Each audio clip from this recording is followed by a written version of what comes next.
Bayangkan sebuah Nusantara yang tercerai-berai, pulau-pulau berdiri sendiri, kerajaan-kerajaan kecil berjaya di wilayah masing-masing, tak terikat oleh satu kekuasaan tunggal. Namun di tengah pecahnya kekuasaan itu, berdirilah satu kerajaan besar yang memiliki ambisi luar biasa, Kerajaan Majapahit.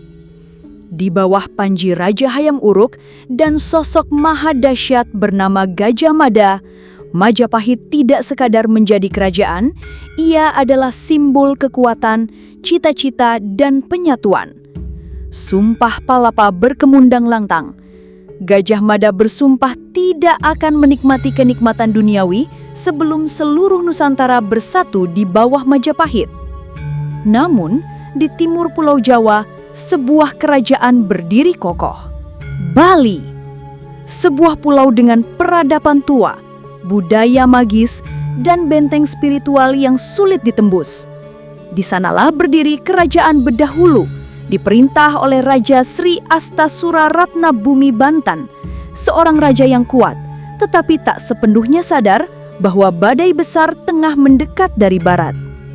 Tahun 1343, pasukan Majapahit bersiap, armada laut disusun, ribuan prajurit, perlengkapan tempur, dan persenjataan perang dikirimkan melintasi Selat Bali.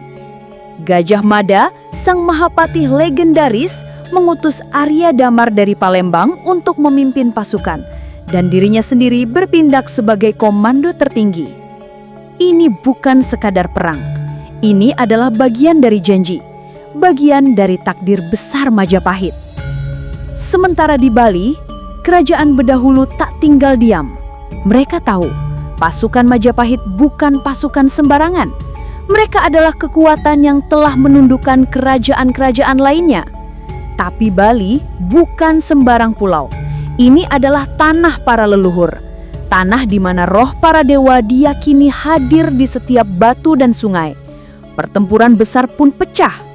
Darah membasahi tanah, suara senjata beradu, teriakan prajurit, dan gemuruh mantra para pendeta menggema di hutan dan lembah. Namun satu tokoh besar dari Bali yang dulu bisa menahan gempuran luar biasa telah tiada.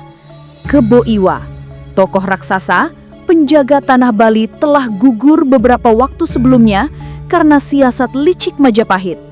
Tanpa Kebo Iwa, Bali kehilangan tameng sakralnya.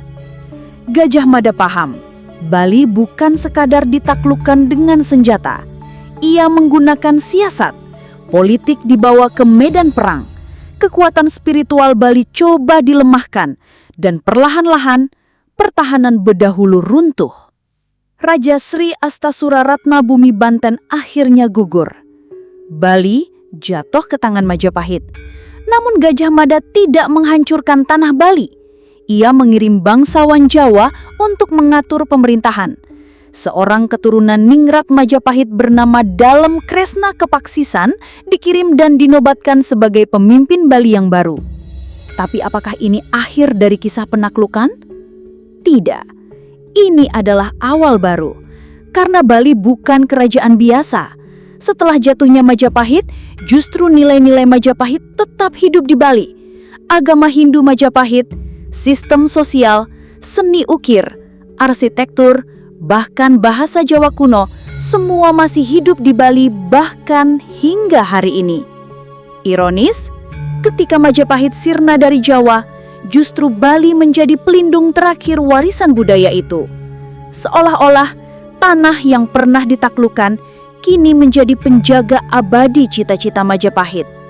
Sejarah mencatat bahwa penaklukan ini bukan hanya tentang ekspansi wilayah. Ini adalah perang antara ambisi dan tradisi, antara sumpah dan takdir. Majapahit menang, tapi Bali tidak sepenuhnya kalah. Ia berubah, beradaptasi, namun tetap setia pada akarnya. Dan hari ini, ketika kita menapak di tanah Bali, kita tak hanya berjalan di atas pasir dan tanah, kita berjalan di atas sejarah, di atas kenangan tentang Gajah Mada, tentang Kebo Iwa, tentang pertempuran dan pengkhianatan, tentang sumpah yang mengguncangkan Nusantara. Bali, yang pernah ditaklukkan menjadi tempat di mana Majapahit terus bernafas. Inilah kisah penaklukan yang tak sepenuhnya penaklukan, karena dalam jatuhnya Bali ada kebangkitan yang lebih besar. Inilah kisah ketika tanah para dewa bersatu dengan tanah para raja.